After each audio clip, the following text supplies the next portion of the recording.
Hey everybody, what's going on? What's hot? What's hip? What's happening? What is shaking on your hump day? We here at the Tom Gully Show, as always, hope that you are receiving the full, total, and complete amount of hump that you so desperately crave and you so rightfully deserve. Tonight I'm going to tell you about the vampire fish. You're probably going to be sorry that I told you about it. There's so much to cover here. First of all, I'm wearing a very brightly colored shirt because you will want colorful, good thoughts occasionally during the show to avert your brain from this particular creature. I've done a special background as always, and this is what your face will do during most of the show. Hold on just a second.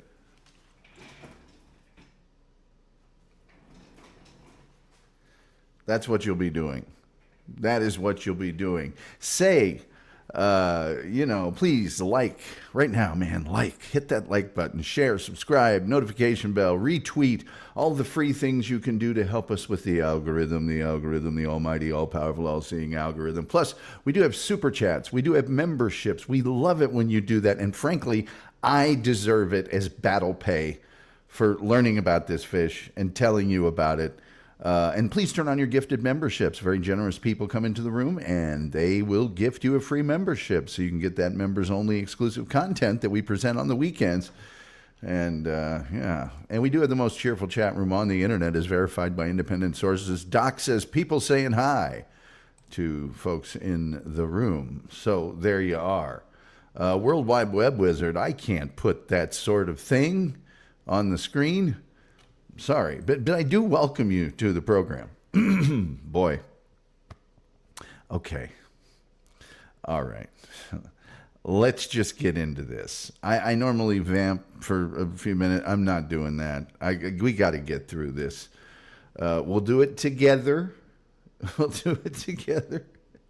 But it's going to be every stage of tonight's program will get progressively worse. I promise you. I totally promise you. And with that being said, let me tell you about the vampire fish. There's the little guy. Looks so innocuous. Looks so harmless. That's the vampire fish. But the fish is also known, its real name is the Candiru. And I will refer to it as the Candiru through the rest of the program. Also known as the Candiru. The Candiru, which has to mean something. That's got to mean like super horrifying in Spanish. Also known as the toothpick fish, for reasons I have no idea. It doesn't seem to make any sense. And the vampire fish. It is a parasitic freshwater catfish. Now, the good news, and there's going to be very little good news, is that it's native to the Amazon basin, and it's found in Bolivia, Brazil, Colombia, Ecuador, and Peru, meaning not here. Not here. Now, the species is known for an alleged tendency to invade and parasitize the human urethra. Urethra. You know what your urethra is, right? I mean, I don't have to tell you what your urethra is. The tube that collects the bladder through what they call the urinary meatus. Meatus. Why do we even have to know the word meatus? Through which placental mammals urinate and eject other unsavory bodily secretions used for reproduction. Brother, I tell you what. Reports of this thing date back to the 19th century, but the first documented case for the removal of one, didn't occur until 1997, and there's reasons for that. There are reasons for that. There shouldn't be reasons for that. Why should there be reasons for that? We shouldn't have to know about this. You know, for those of you who would like a more scientific drawing, there you go. There it is. As I mentioned, it's a small freshwater catfish, but there's things about it I'm going to tell you a little later. They're going to creep you out a lot. They can get they're usually about 7 inches in length. Others are about 16 inches in length. It's got, as you can see, an elongated body with an anterior dorsal fin. There you go. That's the scientific name right there for those of you who are into that sort of thing. It's got a pelvic fin, and it also has an anal fin that's slightly larger than the dorsal fin. The caudal fin is the one that's on the very back, and it's kind of small, but it has a really small truncated head, as you can see, that creepy little beady-eyed, and the belly of it, as I'll just show you again, that's the belly, that big giant sort of bottom part. That's the belly, which appears distended, as it does in this case, usually after a large blood meal. Even worse, because of course, even worse, oh God, this fish. Even worse is the fact that the body of this fish is translucent, meaning you can kind of see through it, making it extremely difficult to spot in the waters that it inhabits. So it's not like a shark or even a piranha. You can't see it. And also, by the way, blood is often visible through the body of this fish after it's been feeding. It has small, tiny little eyes with yellow irises. Because of course it does. Of course it does. Oh, and by the way, around its head, this head, you can see it actually here in this picture. It has these things called barbels. You can see it hanging down there. There's one on that side. There's one on the other side. And those are for like sensory reasons, right? And they point backwards. And when it is feeding, those pop out like an umbrella and help to lodge the fish into its host. Yeah. So basically this fish survives on what they call blood parasitism, which you can figure out just by the name. It is a parasite. It gets in your body and lives on your blood. And guess what? They have small, sharp, claw-like teeth, which bite in, burrow, and clamp so that it continue to suck the blood from you. So the bodies of the fish are very small, very thin, and they're elongated to easily slip into mostly, this isn't great news, but it's better news than what we're going to hear about later, mostly the gills of a host fish. So imagine you're a fish, like you do, and you're swimming along, and all of a sudden there's another fish swimming along next to you, and you're like, "Hey, buddy fish, how you doing?" And right into your gill, and then it's there. You can't get it out, and it just sits there and just blood. I don't know if that's the exact amount of times, but it's a lot of times, and that's what this fish kind of does. Oh my gosh, we got a lot of comments I should get here. Julian Caesar says hi. Doc says do it together, and that she did. Gilman says only on Gully will you hear this. Kind of the truth. Jay Bizzle says, hey Tom. Hello Jay Bizzle, my nizzle. The wolf is here. The wolf probably already knows about this fish, and he's keeping it to himself, which I appreciate.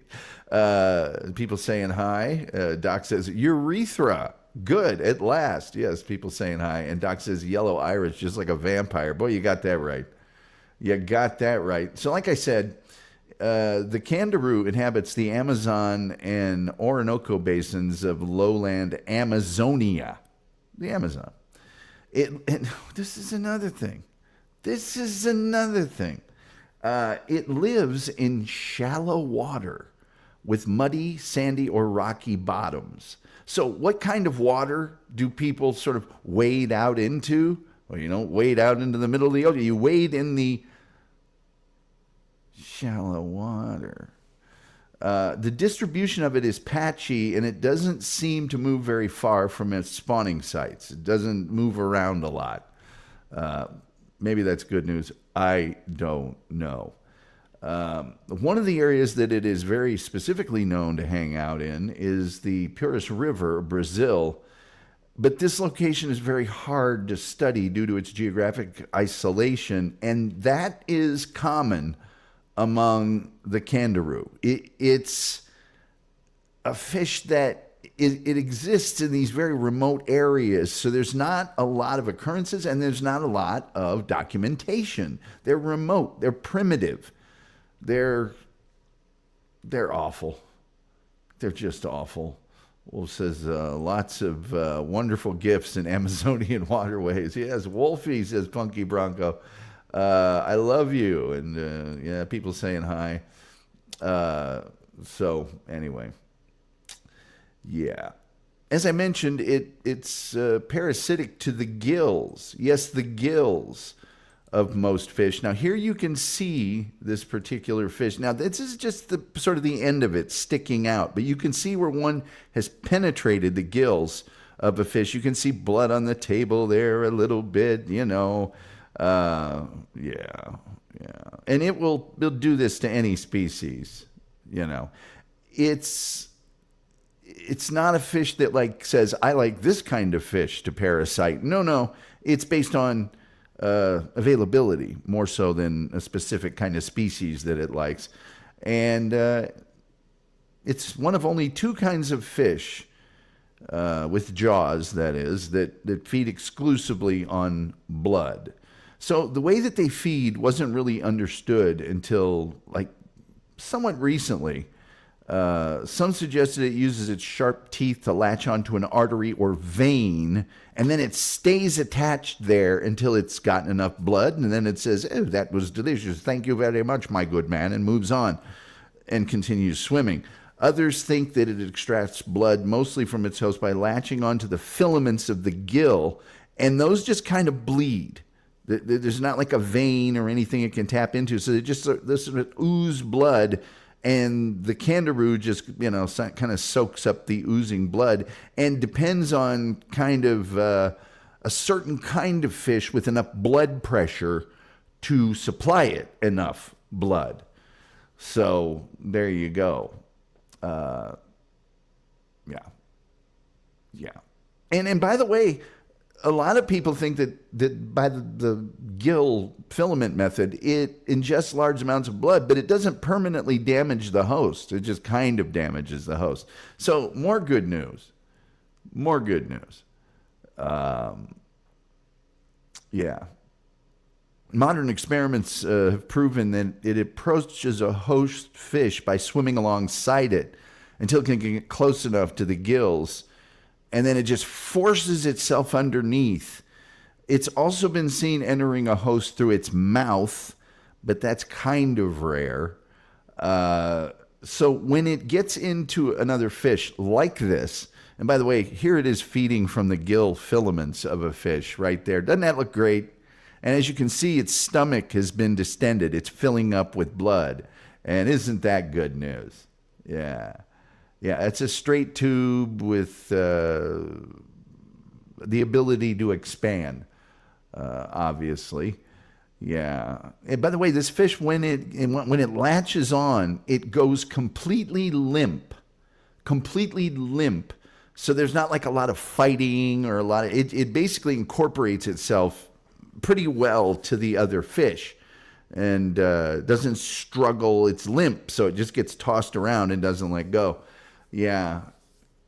It doesn't suck the blood, by the way. It bites in and then just allows it to freely flow into its mouth. Because, of course, this fish is the most worthless animal on the face of the earth. It won't do the hard work of actually sucking the blood out. It's just let me just drain it in my mouth. Yeah. So, like I said, it relies upon the blood pressure of the host fish to pump that blood out, and therefore it can't attack a really small fish. It needs a larger fish so there's enough blood pressure. Obviously, the time it takes to get its fill of blood, well, depends on the size of the Candiru and whether it's attached to a large or small blood vessel. It usually takes no more than 2 minutes. So, yeah. And that's good for this awful fish because then it's only vulnerable to attacks or the other fish trying to shake it loose or whatever for 2 minutes. In most cases, the host fish don't seem to be badly wounded by this. Yeah. But after this happened, very deep crescent or elliptical shaped wounds with coagulated blood can be found beneath the gill cover. Now, when starving, and I think we've all been starving from time to time, the Candiru may resort to entering unusual orifices such as the nostril of a host fish. And that behavior also relates to what I'm about to cover, reported cases of these fish penetrating human orifices such as the urethra, not urethra frankly, the urethra in your body. We will get more into that. But before we do, I think we need to pause. And just because I'm always caring about the home viewer, we're going to pause right now and we're going to think about delicious lollipops and milkshakes and candy. Look at that. Why, that can't exist in a world where a fish can swim up your man parts and suck the blood for you. It can't. It can't. It can never do that. It would never do that. All right, let's see here. Funky Bronco would like to know how the Nipper is doing. The wolf saying hi to Funky Bronco. And Funky Bronco is yet again on this program not sober. He's sorry, but he does love penetration. Thanks for sharing. Doc says, and of course, Doc, he's Cajun. He's got a lanyap. He's got all that down there like you do, He says they're good on saltines, but you got to put 5 on. Know what I mean? Funky Bronco, no, never. I never know what you mean. The wolf says Chuck was warned about sus gifts in the Amazon, but didn't listen well. He was taking medication to kill his extra friends for years. Yes, parasite. Well, that's too bad, Funky. The wolf says, I have no liquor. He loves the wolf. Tell us about the Gut Buster. Oh, yes, the wolf and I know about the Gut Buster. Best pizza ever. Peter North, yes, had good blood pressure. Yes, Funky Bronco, you don't need to say it twice. Doc said, so it's basically a lazy Dracula.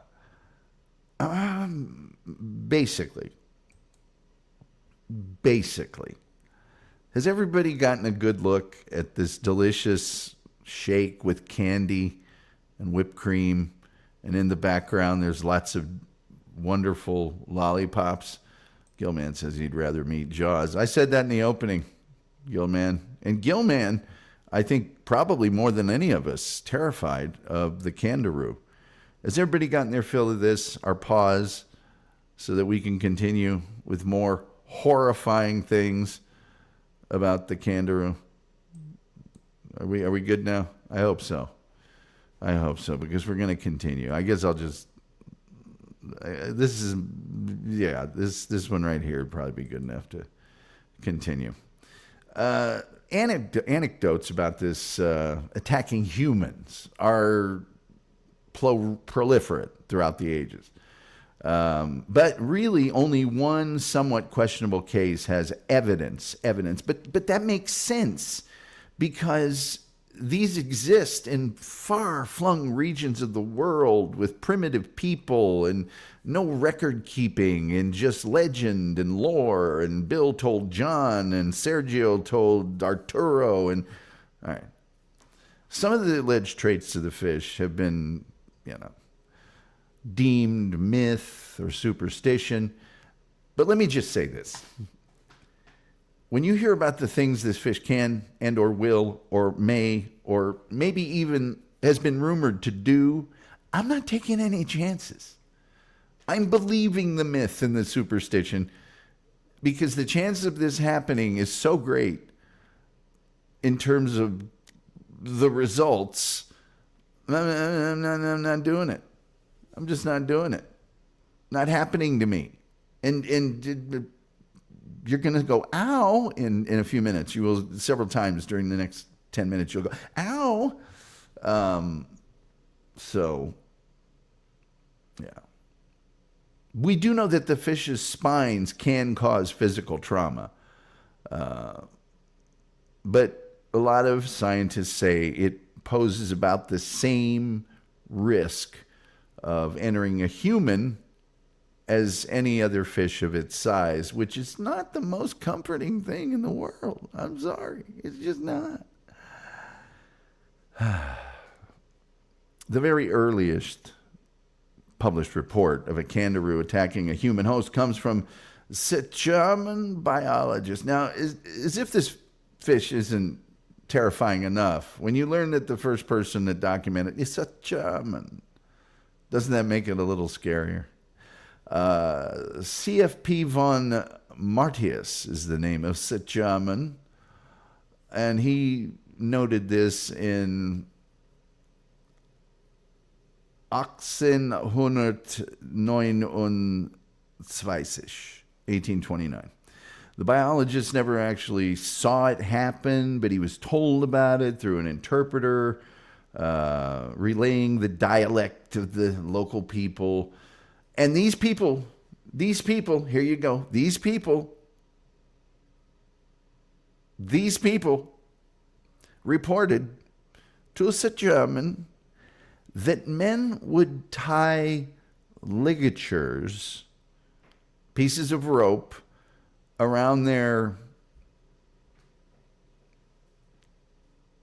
man part while going into the river to preclude the Candiru for doing what you're seeing on the screen right here next to me. Yeah. Other sources also say that other tribes use various forms of protective coverings for their genitalia while bathing, although other people say it was to keep the piranha away, which, hey, I'm saying win-win. 2 for 1, great. German also speculated that the fish were attracted to the aroma of urine because, of course. Later, though, experiments have shown that to be completely false, and the fish actually hunts by sight, and they don't like urine at all. Well, at least they're not attracted to it, but maybe they can still be friends.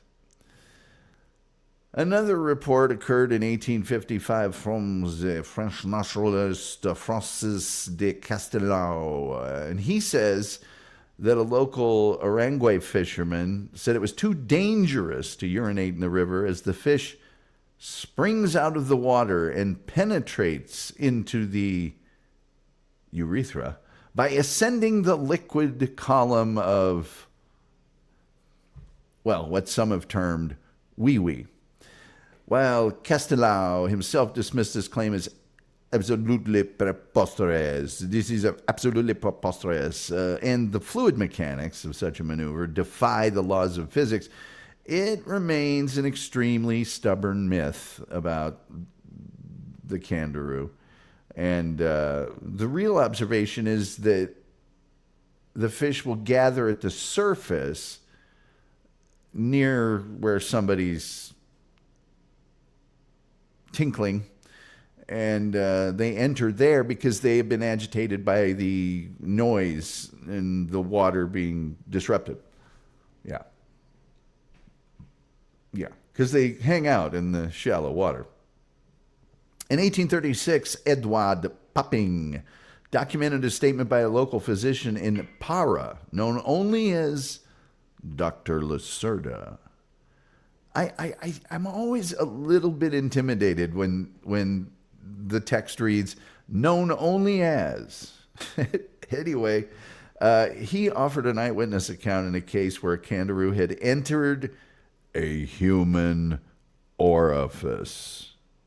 Yeah. However, because we want to have something for the ladies, it was lodged in a native woman's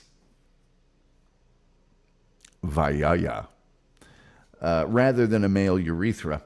He relates that the fish was extracted after external and internal application, and this is crazy, of the juice from a zagua plant. You must go get me the juice of the zagua plant. Everyone knows what it's for. Another account was documented by biologist George A. Bollinger from a Brazilian physician, known only as Dr. Bach, who had examined a man and several boys whose dude waivers, man parts, had been amputated. How? Dr. Bach believed this was a remedy that was performed due to the parasitism of the Candiru, but he was merely speculating, as he did not speak his patient's language, which is a barrier. American biologist Eugene Willis Gudger, who's way into the Candiru for some reason, noted that the area from which the patients were did not have Candiru in its rivers and suggested the amputations were much more likely the result of having been attacked by piranha. Equally horrifying. Look, when you're a fish and you have a rep that people can go, or it could have been a piranha. That's not good. That's not good. However dubious the accounts of these individuals are, due to a trend, and you've seen this in movies, of Europeans from various careers residing in Brazil, including scientists and then explorers, men of adventure, going back home and then regularly using very exaggerated accounts of native people to advance their economic and social status through writing and building rapport with others in similar positions. You say, Thompson there has just returned from the Amazon. Thompson, fascinating. And I tell you, the people of the Paru River have been attacked by something known as the Candiru. You might notice toothpick fish. And what this creature does, the bugger swims up the canal of your John Thomas and sucks your dry blood. Well, that sounds preposterous and frightful, save for the sucking part, which may indeed be an advantage in some cases. Gudger in 1930, remember Gudger, he's way into the Candiru. He noted there have been several cases reported where the fish was, and this is also common, entered the canal of the Vajaya. But, and this is also good news, and it also speaks to the one, what I would call the one saving grace of the Candiru. No reports of the Candiru going up through the place where fudge comes out. You know, can I say anus? Anus. No reports of that. Which would be equally bad. Equally bad. Yes. Yes. Now, to date, to this very date, let's just go ahead and make this bigger. I don't want you to see my face while I say this. To date, there is only one. And again, this makes perfect sense to me. They're remote. They're out in the middle of nowhere. By the time this happens and they get somebody that can document it, the fish is dead. The guy's gone. He's got some Bactine on his crotch. It's all over with. This one documented case of a Candiru entering a human urethra took place in Itacoatiara, Brazil in 1997. And the victim, a 23-year-old man named Silvio Barbosa, also known for some reason as FBC.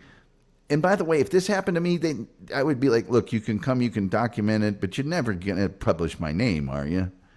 Because for the rest of his life, Silvio Barbosa walked around and people go, that's a guy whose fish swim up his, and he claimed that the Candiru jumped from the water into his, urethra as he urinated while thigh deep in water, which doesn't sound like much of a jump to me. And by the way, don't pee in the water. Gross. After traveling to Manaus on October 28th, 1997, the victim underwent a 2-hour urological surgery by Dr. Anwar Samad to remove the fish from his body. And you're saying, well, that doesn't sound that documented. I mean, what's the big deal? I mean, come on, that's just a story. What? Oh, no. There's certain people in the world that are really, really into the vampire fish. And one of those people in 1999 was American marine biologist Stephen Spott. And he traveled to Brazil to check out this incident. He recounted the whole thing and investigated the whole thing in his book, and I'm sure you have this one at the coffee table at home, Candiru, Life and Legend of the Blood-Sucking Catfishes. I'm not going to read that. I'm waiting for the movie, personally.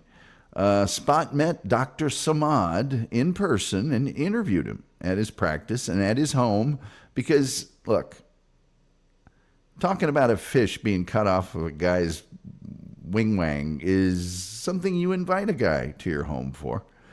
He gave him photos, did Dr. Samad, the original VHS tape of the procedure, and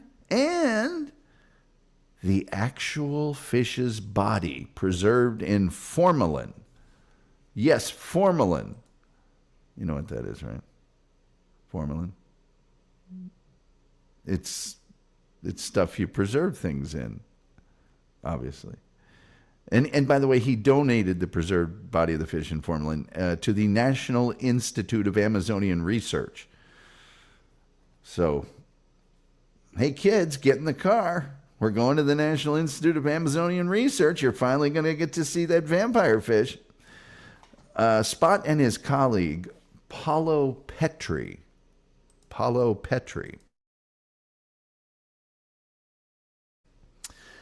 took these materials and examined them at the Institute, and they compared them with a formal paper that Dr. Samad had prepared, because you would. And while he didn't overtly express any conclusions as to whether this happened or not, he did have several observations that were suspicious about the claims of the patient and or the doctor.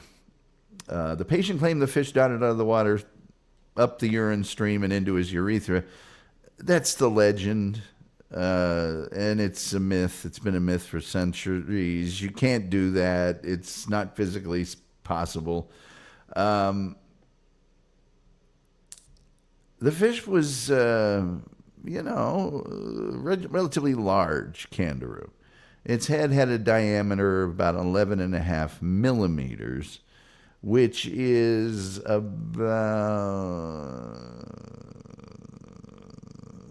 a little less than 1/2 inch, and that around that. And it would have required significant force to pry open a guy's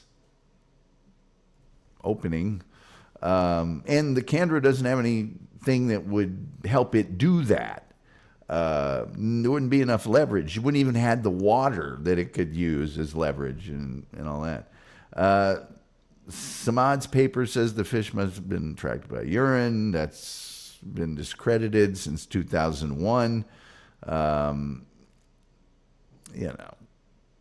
He also claimed that the fish had, and this is, look, we're going to have to pause here again. I know you guys are needing a break. I know I have, your comments to read. So look at that delicious, wonderful basket of fries. Let's concentrate. French fries. Freshly fried delicious. Delicious. Let's not, you know what I mean? Let's not, because it's going to get really bad after this. I'm telling you, it's going to get really bad. Julian Caesar says, always wear a super tight Speedo in the Amazon. Hey, maybe don't get in the water. Maybe just stay in the boat. Maybe don't go near the water, because things jump in the boat. Doctor says, wait, Bill told John? I knew he couldn't keep a secret. The wolf says, break out the sulfa drugs and cross your fingers. He recommends that German recommended Pervitin as a cure. You know what will speed up your recovery is a healthy dose of Pervitin. These ones are coated with delicious German chocolate. Dupa is here. Yes, Dupa, we love seeing you here. Bill is such a gossiper. I hate him. Yeah, Bill wouldn't keep it secret when the fish swam up my man waver dude part thing. Hello, Tom and Jet. Hello, you dude. Oh, by the way, like, share, subscribe, retweet, notification bell. Man, those things are free.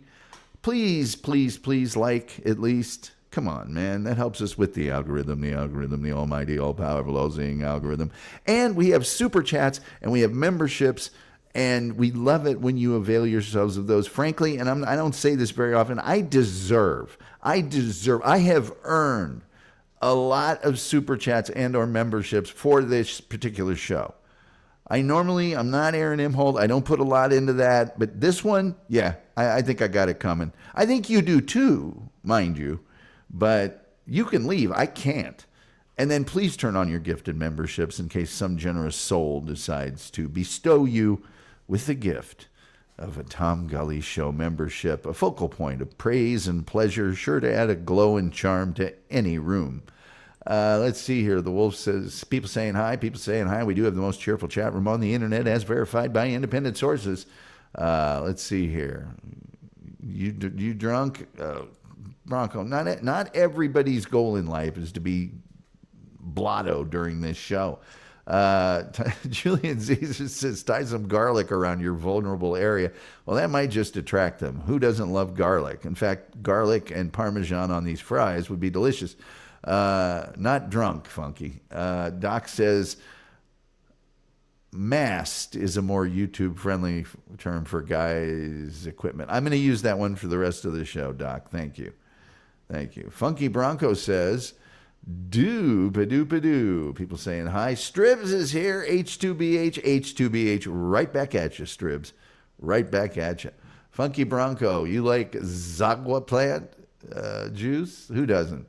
The Wolf says, this is only slightly worse than hearing my dad explain how STDs were handled in Korea when no drugs were available for treatment. I know that story. Pretty dire. Yeah, they put the thing down the chute and pulled it out with skin. And Julian Caesar says, I don't think these reports are very useful unless they mention the size of the fish. Some of them do, but they're kind of all the same size. You know, they're about 7 inches long and thin and flat and translucent and yellow-eyed and claw-toothed. Dupa says, now I have to look it up. I don't know if I can handle about hearing the vampire fish and STD treatment at the same time. Yeah, pretty dire. Medieval Europe would have probably used that for some twisted medical treatment or as a curse to stop premarital union. Julius Caesar says, makes me think of the lyrics of that song, Summertime. Catfish are jumping and the living is high.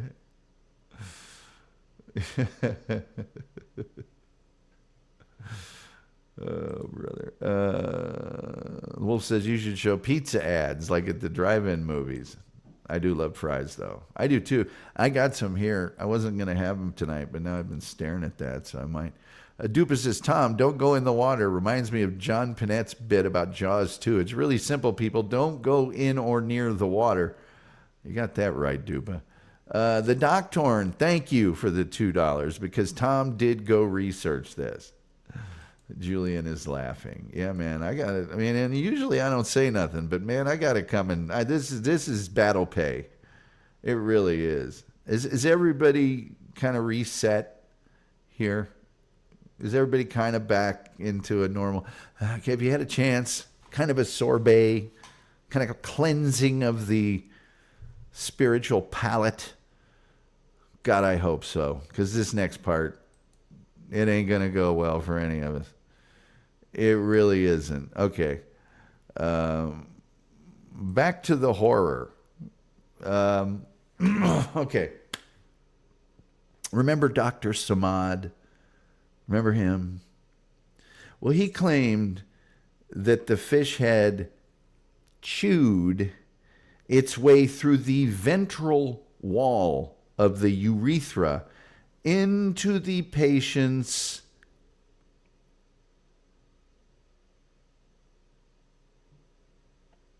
I so don't want to say this, but yes, scrotum. It's a word you don't have to say very often, and frankly, you shouldn't, but that's what the doctor claims it did. Spot notes that the Candiru doesn't possess the right teeth or strong enough dentition, which means bite strength, to have been capable of this. Additionally, the fish most likely would have died because, well, try it yourself at home. Shoot through the scrotum and see if you don't die.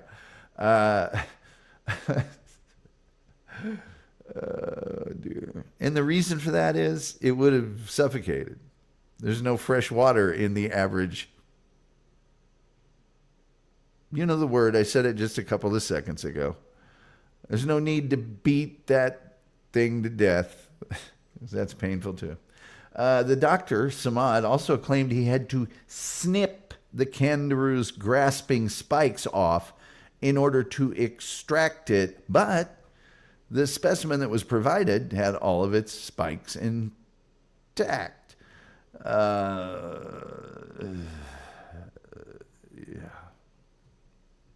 When subsequently interviewed, Spot stated that even if a person were to urinate while submerged in a stream where the Candiru live, the odds of that person being attacked by the Candiru are, and this is what he says, and I'm going to tell you right now, after you hear what the odds are, I'm still staying out of the water just because of the story.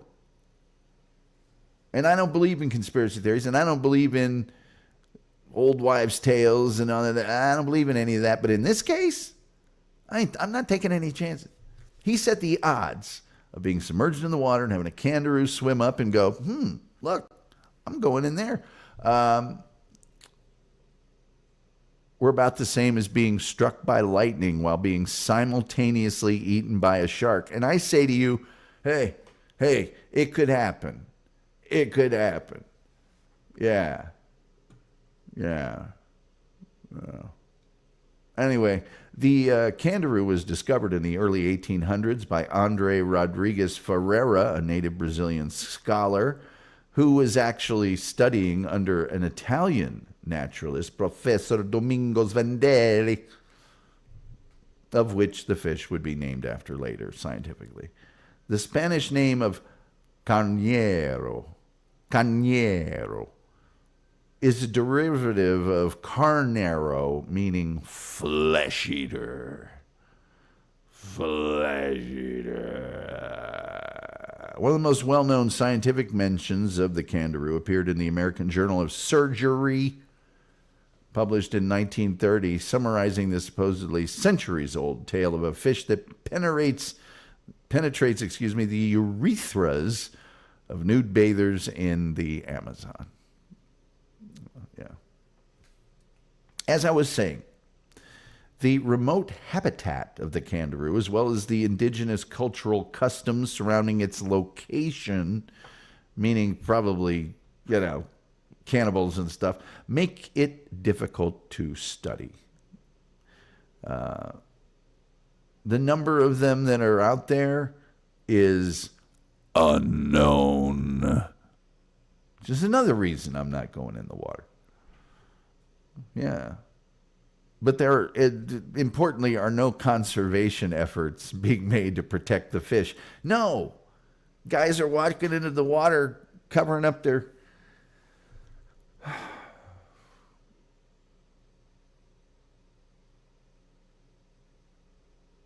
Yeah.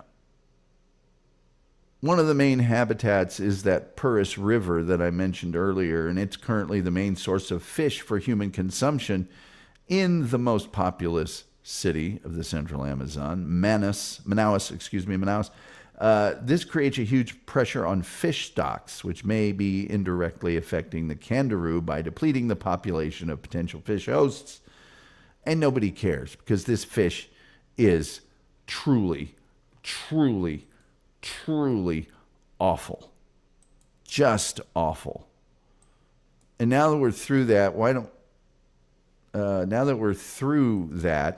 why don't we just go ahead and give you something pleasant and laughable, and that is, of course, the Maxwell Smart Tom Gully.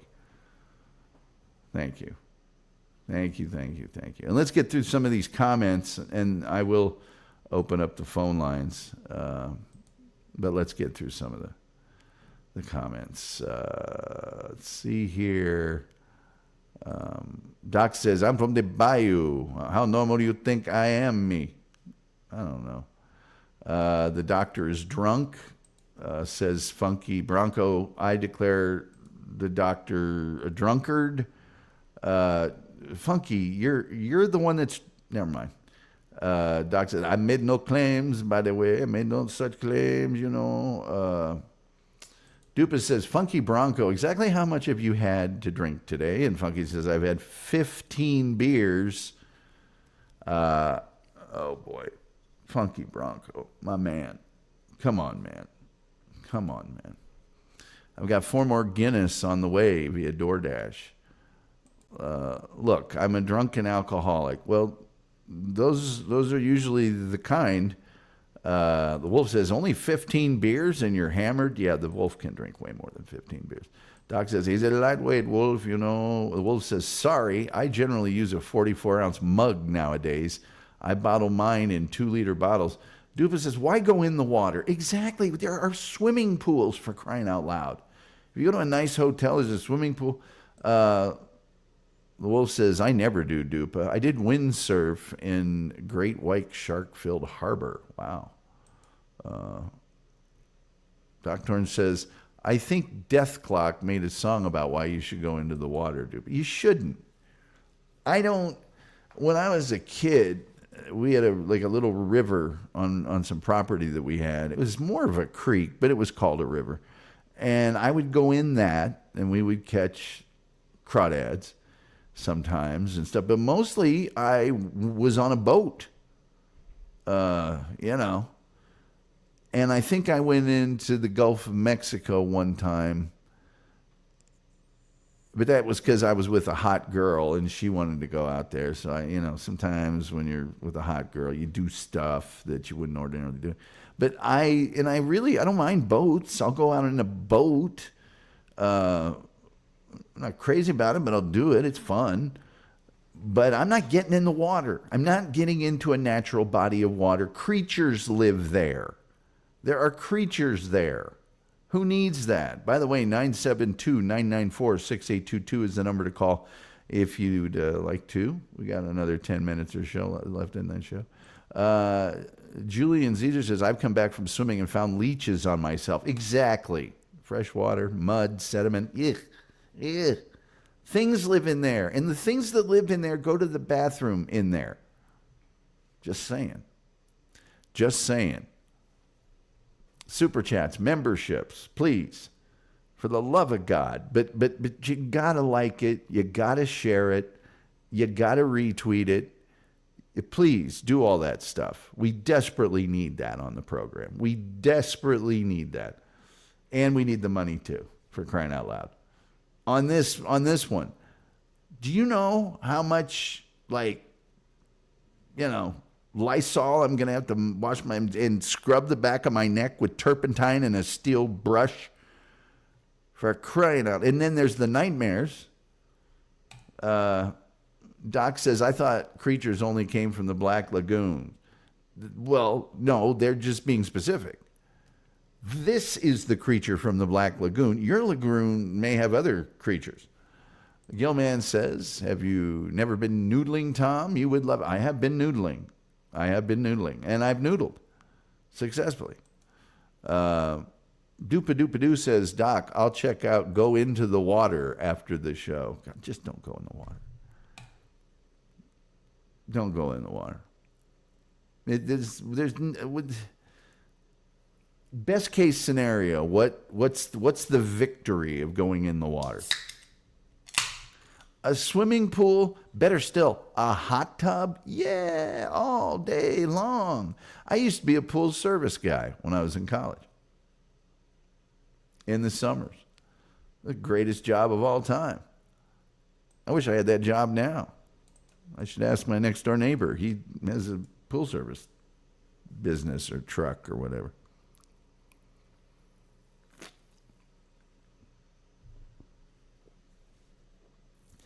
Stribs, our good friend Stribs says, don't go near the water. The Beach Boys is more appropriate. Dupa says, I love swimming against the tide as long as there are no jellyfish. Yes, as long as. And the jellyfish, they do what they want. They don't care. And jellyfish are like, somebody that's got a vacuum cleaner with an extra long cord. It just kind of goes behind and whatever. And, jellyfish can sting you up bad and not even mean to. People saying hi. Doc Torn says, Dupa, afterwards you should listen to Thunder Horse. Stribs is saying hi to Dupa there. That's great. But yeah, we got to figure out some ways to generate a little more income on this program. I watch other shows and I go, what am I doing wrong? Maybe I'm just unsympathetic. Hey, maybe don't do a show about a fish that swims up your urethra, buddy.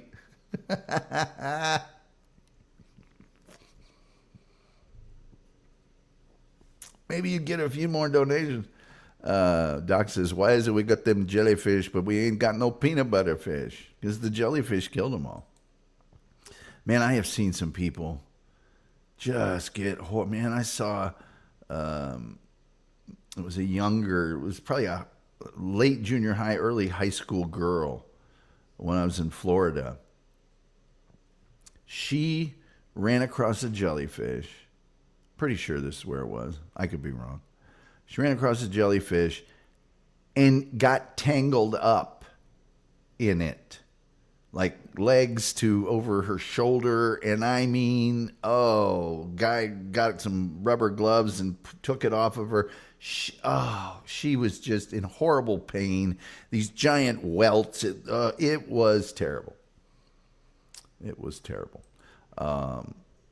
Gilman says, is urinating on a jellyfish sting a myth? I do not believe so.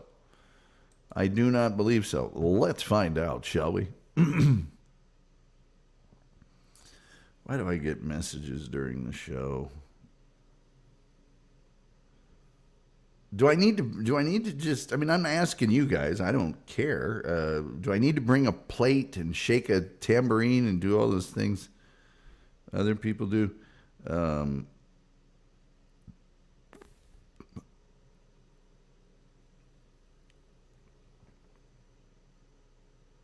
Okay.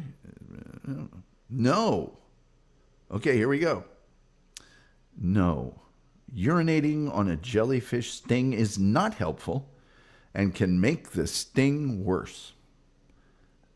In fact, it's an old wives' tale that's been perpetuated by a Friends episode.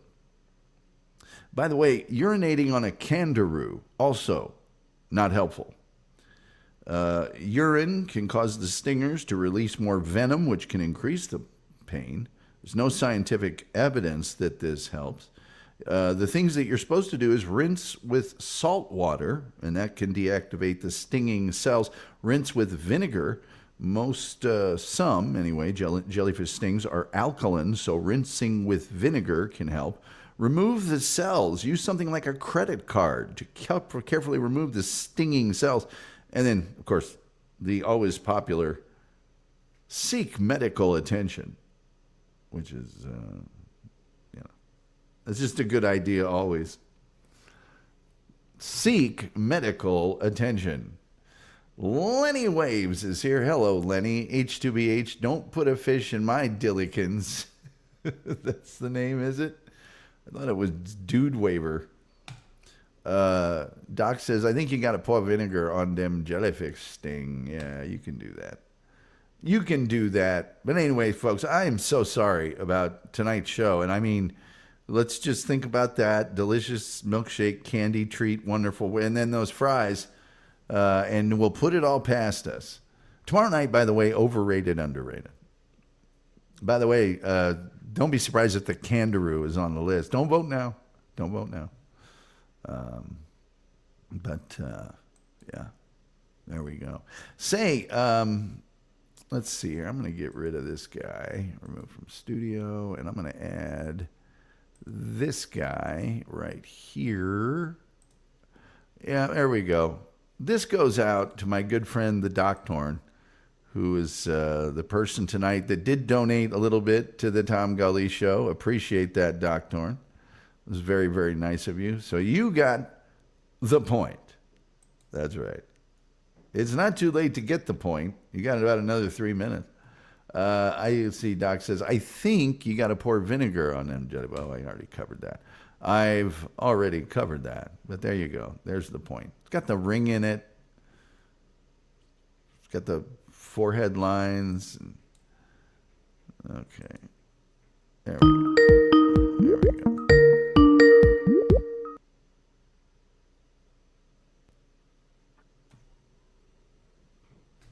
Hi, and welcome to the Tom Gully Show. How's it going? Don't have a whole long time here, but very happy to hear from you. Well, hey, Tom. What's going on, Doctor? Thank you, by the way, for the $2. Much appreciated. Oh, well, hey, it's like I say, the Tom Gully Show brought to you by the Doctorn. Pretty much. You and Rumpel Trenchcoat and a few others. Dupa and just a select few. Anyway, you're down there in the Cajun country. You guys are way into seafood, but I'm sure you've never run into a Candiru. No, I just run into things that try to eat you whole or, inject poison, some kind of venom. Yeah. And that's just what's within the city here. Not to mention the bayou. Yeah, the bayou's got a lot of stuff that'll bite you. Okay, so you know how everybody say, oh yeah, the mountain men in Deliverance, they were something scary, right? No, I didn't think they were scary. Well, that's what I heard, but me, I would rather take my chance with people out there in the mountain than the people out there in the bayou. Oh yeah, them bayou people. Especially them old ladies out in the bayou that do all the voodoo and all that by themselves and been living out there for 40. Them is scary, scary, scary. And then you got the guys that live out there and all they do is kill gators and bring the skins in once in a while. And they know all the places to be and places to step and places. Yeah, the bayou. I wouldn't go into the bayou either. Gilman says, talking about trash fish, thoughts on Asian carp and snakeheads. I can't explain why those people eat what they eat. The Wolf says, got to get rid of that mud vein. Oh, you got to get rid of the mud vein. So yeah, bayou. What's your bayou experience? Well, I haven't come across any hag out in the bayou, at least. But so far, I mean, it's pretty pleasant. If you come into the bayou and you polite and respectable, the bayou respect you back. Uh-huh. It sounds good. Yeah, It sounds good to me, but it's a scary place. You got those trees and the water don't move that much, and It's the gators, man. The gators. You see them just sliding into the water. How come every movie down in the bayou they got one of those skinny flat bottom boats? You know, it's like get a better boat, get a pontoon Oh, or something. you talking about the skiff? Yeah, Well, a lot of the bayou ain't always deep, right. so I got you. you don't want something that's gonna sit in the water. Well, in the water so much, Yeah, and yeah, you know how with the way ships have that little like spine going through the water. Then yeah. yeah, yeah, that's all nice and everything, but you run aground and you try and pull something like that through, baby, you better call Superman will help you out with that. Yeah, yeah. Well, I get that part of it, but I don't know, man. It seems really bad to be out there on something that's easy to topple over. Uh, you know, because gators, man, they can topple you over pretty easy. Yeah, but like you said, we got the Cajun that go out there and almost use another term for Cajun that wouldn't have been so YouTube friendly. What, Kunas? Yeah, Okay. they got like you said, they got the Cajun that go out there and that's all they do, go hunt, skin them gator, and sometimes it's not just gator. What else? Well, you ever hear about them tourists that go into the bayou and get lost? Oh yeah, yeah. They skin those too. Half, half of them don't get lost. Well, yeah, and they'll skin and eat anything out there in the bayou. You know, possum, whatever they can find. Possums. Have you seen the movie Waterboy? I have. That is a very true. That is very true right now. When Coach Klein come to talk to Mama. And they're eating the little tiny gators and stuff. Yep. They have the barbecue gator, and they sitting down with Mama and have that big snake and all the fixing and all that. Yeah, yeah, yeah. That is very true. Well, that's how you guys got so good at cooking. You know, if you can make snake and gator and all that, possum, all that tastes good. You get a hold of a real good fish or something, it's going to taste incredible. Funky Bronco is throwing a tantrum in the chat room, but he does want to know about the progress of what was once a pearl onion. How's the prospective new Cajun coming along? My hopefully son is about the size of a plum, right about Okay. now. And Dupa just Mama is. Oh, go ahead. Dupa just cracked me up. She said, "Funky Bronco, are you aware you're typing all of your thoughts?" Funky Bronco says, "No, I'm drunk." You're not drunk. You're Funky Bronco. Yeah, he's only been not drunk one time in here. We just assume you're drunk. You don't have to tell us. We just assume it. Anyway, so about the size of a plum, you say? That was last I heard. Last week. And he given Mama all the joys of pregnancy. That's good. She's getting used to the morning sickness and lower back pain and wanting to eat a asparagus with ice cream and all that stuff. No, we ain't gotten to that stage yet, but she did tell me about how all of a sudden we were in mid conversation and she stopped and she just looks at me and because we were on a video call, but she just stops, looks at me and says, "I have a sudden craving for a meatball sub. Yeah.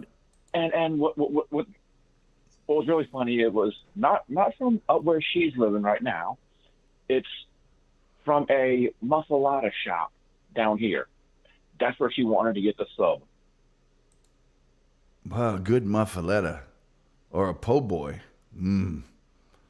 There used to Oh, be she a got a po' boy. there used to be a restaurant. Where was it? It was either here or in Springfield, Missouri, called Muffalettas.